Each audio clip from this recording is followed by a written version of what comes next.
Welcome to another edition of the Insider Mailbag. I'm Jared Johnson, and for those who don't know, about the mailbag, we've been doing this for 7 or 8 years now, where we take questions from subscribers at Inside the Red Raiders, answer these questions normally in video format, sometimes in copy format, but we try and post it every Friday. We miss a week here or there during the holidays and stuff like that, but for the most part, you can count on mailbag at Inside the Red Raiders, where we're answering questions from Texas Tech fans, every Friday.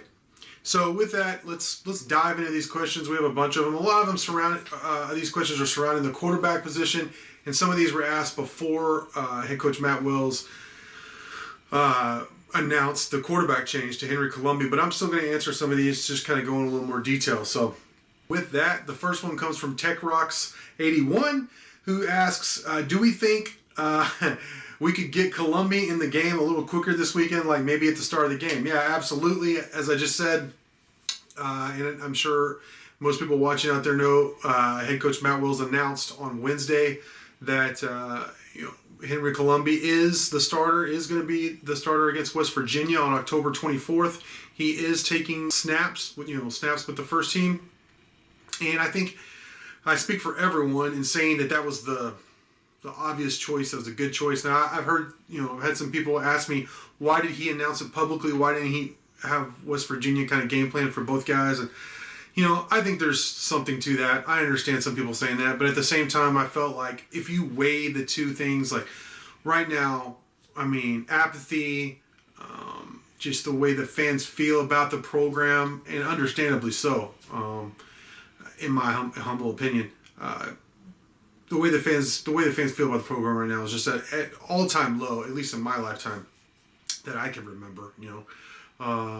So some good news helped. I think some good news on the recruiting trail helped with Jacoby Jackson committing, and then perhaps people can get back on board here. I think Tech has some winnable games down the stretch if quarterback play improves, along with some other things. So I think I like Colombi. I think he's more accurate than he's given credit for. He was accurate at Utah State. I think he's been over 70% in his time so far here at Tech.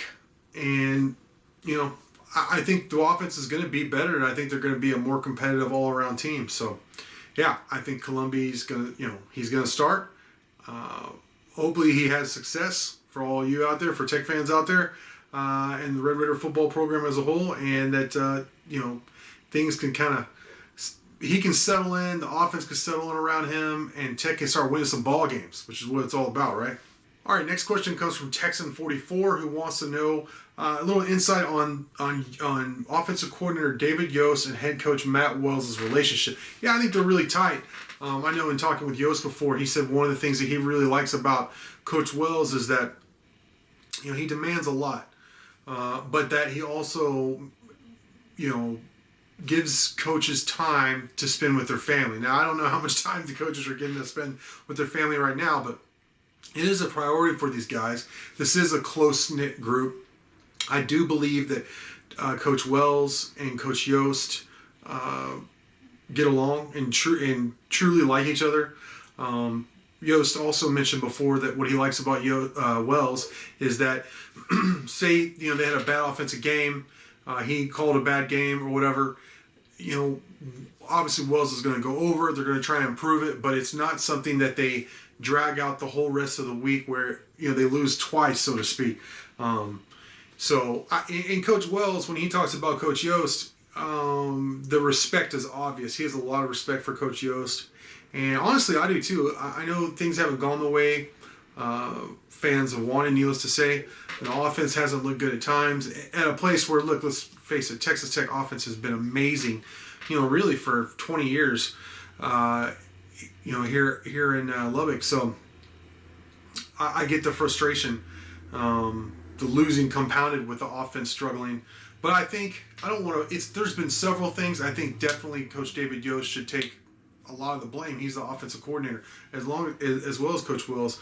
But also am hopeful that improved quarterback play will improve all of a sudden the play caller becomes so much better. I mean, Coach Yost has had a lot of success at several stops. I mean, Missouri, he was highly successful in the system. He's been, like, I think most of you are familiar with his resume, but he's been Washington State, Oregon. He's obviously at Utah State. They had a lot of success. They were, like, I think either the highest scoring or second highest scoring team in all of Division I college football their last year there at Utah State. So he's had a lot of success. Coach Yost has had success everywhere except for at Texas Tech so far, and this is just the second season. So their relationship, I do think it's Yost. Another part of Texans 44's question was kind of like, who's really calling the shots? And I think Coach Wells does let his coaches coach, which I think you have to do. You know, what's the point? You got to hire good people and let them do their thing. Of course, sometimes you step in with guidance. I think with the quarterback decision, I think it's both of them. I don't think it's just Coach Yost making that decision. I think they definitely went over with the offensive staff, not just them two. But I do think that Coach Wells is a more CEO type, but he knows everything that's going on in this program. I mean, I've interviewed him several times, and I get very detail oriented. Of course, y'all on Inside the Red Raiders, y'all want the inside stuff. Y'all are the super fans. Y'all want the stuff that T-shirt fans or I'd say the average fan probably wouldn't even think to ask about. So I've asked Coach Wells some very detailed questions, and he's never balked. I mean, he's always had the answer in terms of what they were thinking. We can argue if it's the right answer or the wrong answer, but the information was there. He knows what's going on with his program. And yes, he is very much what I think you need to be. Like, I always look at Mac Brown from my era as the quintessential CEO type. Recruiting's a big deal. The baby kissing, handshaking, work the room kind of guy. That's what Matt Wells is, and to me, that's what I like. I think what it takes is you have good offense quarter, good defensive quarter, very good staff, and then your head coach handles so many things on their plate, including like PR and stuff like that. So to answer your question, I think they're really tight, and I do think that David Yost makes a lot of the offensive questions, but Matt Wells is heard from on some of those decisions, of course. The Chad 18 has a recruiting question. He said, looking at 2022 football offers, he said there are several offensive line offers in the Northeast. He said, does someone on the staff have connections in that area? Or is Farmer just getting creative? They do have some connections. That's usually why they make those kind of offers. It's not just... most of recruiting isn't random. It's relationship based. Without getting into specifics, first off, these guys have been around. They are experienced, so they have more connections than, say, some of the guys that we've covered in the recruiting efforts more recently.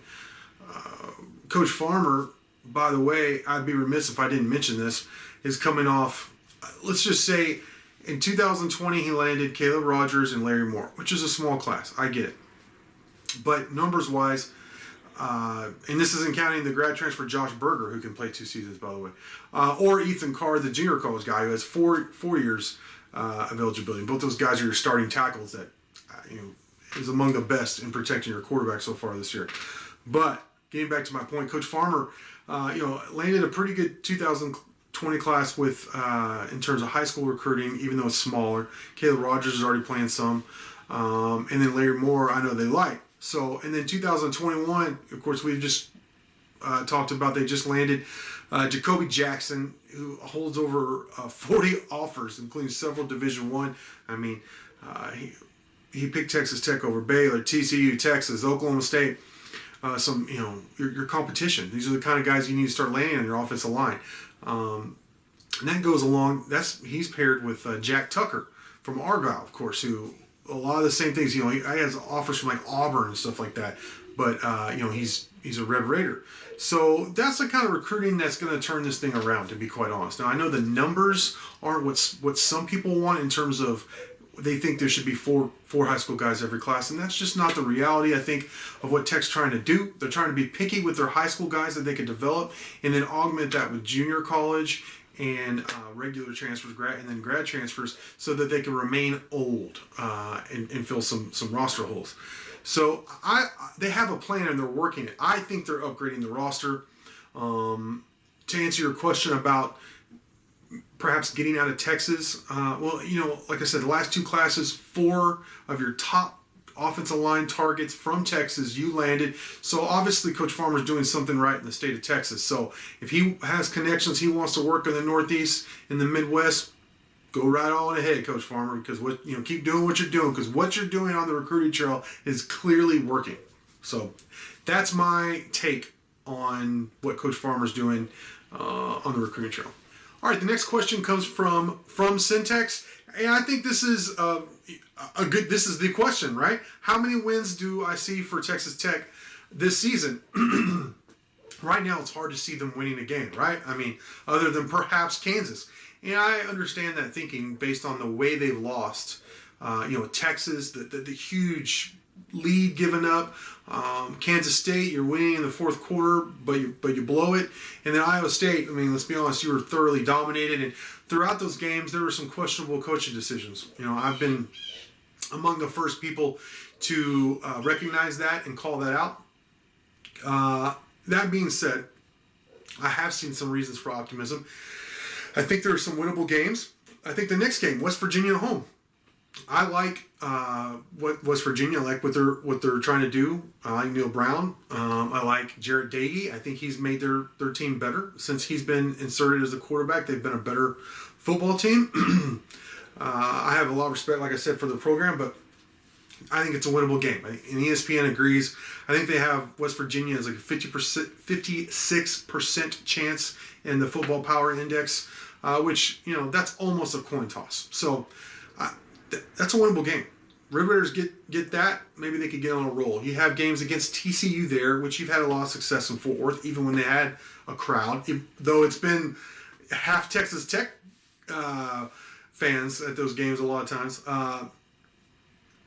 Oklahoma State, they look really, really good, but you've beaten them each of the last 2 years, so maybe you have a matchup deal there that works.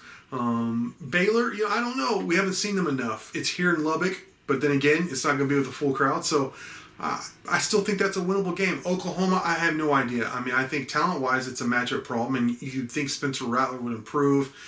They did get that big win against Texas. Maybe that kind of pushes them forward, but it's at home.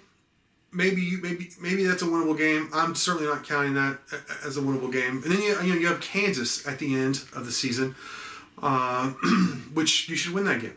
I mean, bottom line, I know you didn't last year, but you have Kansas at home. You should win that game. The ESPN FBI agrees. So I think out of the 6 remaining games, I believe the Red Raiders are going to win 3 of them.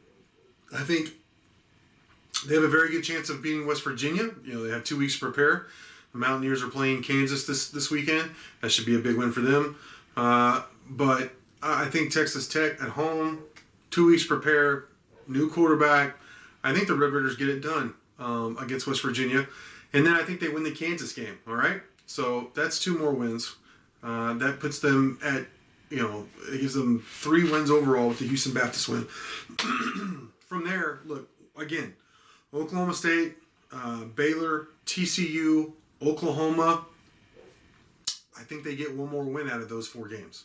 I don't ask me where it is. I think I said before the season I thought they had a good chance of beating TCU, so I'll stick with that. I don't know. TCU is as good as I'd say 6 of the teams in the Big 12. So I wouldn't be surprised if the Horned Frogs beat Tech on the other hand. But I do believe Tech ends up 4-6 on the season. Before the season, I said 5-5. Quickly after the Houston Baptist game, I said I'm going to change it to 4-6. Is what I see. Despite the 3-game losing streak, that's still how I see it. Then again, boy, they got to get that first dub before we talk about anything, right? But you asked me the question. I see them finishing 4-6. All right, the final question comes from Midnight54, who wants to know if I think the players have cashed it in. I think that's a relevant question. 3-game losing streak, some tough losses, some questionable decisions. You got quarterback controversy and all that at one point. That's a reasonable question. My answer is no. From what I saw, even against Iowa State, where for a lot of the game let's face it, you were getting dominated on both sides of the ball. I felt like the team played really hard. I was really impressed with the defense. They didn't, they only gave up 10 points in the second half. In the middle of the game, they got you 3 stops that at least allowed the team to be competitive. If you could have done anything on offense, special teams played better. Obviously, that blocked field goal for a touchdown was huge. They didn't give up a blocked punt. No huge gaff on special teams.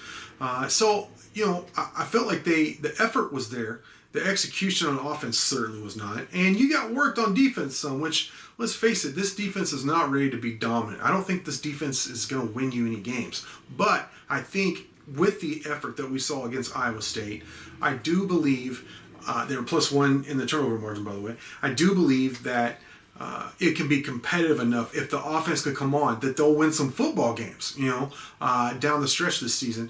And that could serve as a nice bridge, especially with some of the recruiting that we're starting to see now. I know the volume isn't there, but the guys they're getting, perhaps the top quarterback commit, ever, big time receiver, some nice tight ends, your top targets on the offensive line, the type of defensive lineman recruits you don't normally see, who sign with Texas Tech. So there is some optimism there if they can get some things going.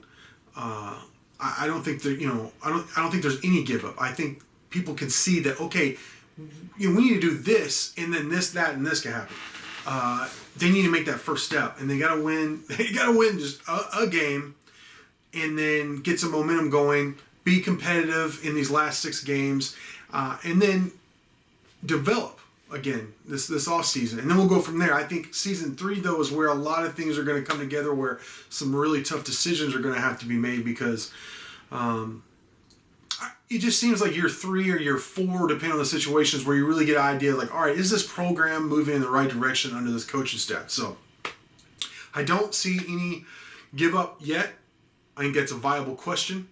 But certainly, I was looking for it, but my answer is no. I think these players are really competing hard. So with that, I want to thank you for watching. Great questions this week. Until next time.